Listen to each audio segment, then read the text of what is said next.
காதோரம் உன் குரல் கேட்டதடி நான் தூங்கையிலே, நெஞ்சோரம் புது ஏக்கம் பிறந்ததடி உன்னை நினைக்கையிலே. தென்னந்தனி வீடு, அதுவும் மொட்டை மாடி வீடு, வானத்தை பார்த்த வண்ணம் படுத்து நிலாவினை பார்த்தேன், உன் முகம் தெரிந்தது. சட்டென முகில் கூட்டம் நிலாவை மறைக்கையிலே பட்டென பாய்ந்தோடி முகில் கூட்டத்தை சாய்க்க நினைத்தேன். அப்போதுதான் எனக்கொன்று தெரிந்தது. நம் இருவரின் காதலுக்கான தூரம் நிலாவிற்கும் என் வீட்டு மொட்டை மாடிக்கும் இடையில் உள்ளதென்று. அப்போதுதான் எனக்கொன்று தெரிந்தது.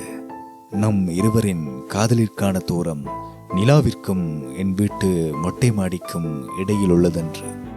இருந்தாலும் பரவாயில்லை, நாசாவின் ராக்கெட்கள் கொண்டு நான் பெறுவேன். நாசா ஒத்துழைக்கவில்லை என்றால் நானே உனக்காக ஒரு ராக்கெட் செய்வேன். காதலிக்காக காதலனால் செய்ய முடியாதது என்ன இருக்கின்றது இந்த உலகத்தில்? உண்மையான ஒரு வார்த்தை, காதலிக்காக காதலனால் செய்ய முடியாது என்று எதுவுமே இல்லை இந்த உலகத்தில். சாதாரண ஒருவனை கூட ஒரு பெரிய போர் வீரன், படை வீரனாக, யானை பலம் பொருந்தியவனாக மாற்றிவிட முடியும் ஒரு காதலி நினைத்தாள். அப்படியான காதலர்கள் வாழ்ந்து கொண்டுதான் இருக்கின்றார்கள் இந்த உலகத்தில்.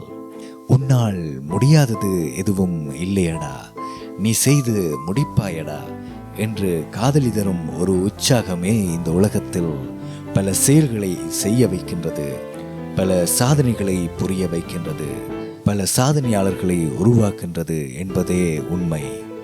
இதை போல இன்னும் பல காதல் கவிதைகளை உணர்வோடு சங்கமிப்பதற்கு பசங்க FM சேனலை சப்ஸ்கிரைப் செய்யுங்கள். கூடவே அந்த பெல் பட்டனையும் கிளிக் செய்யுங்கள். தொடர்ந்து பசங்க FM இணைந்திருந்து திங்கள் முதல் வெள்ளி வரை இரவு 8 மணி அளவில் காதலே காதலாய் நிகழ்ச்சியை கேட்டு மகிழுங்கள்.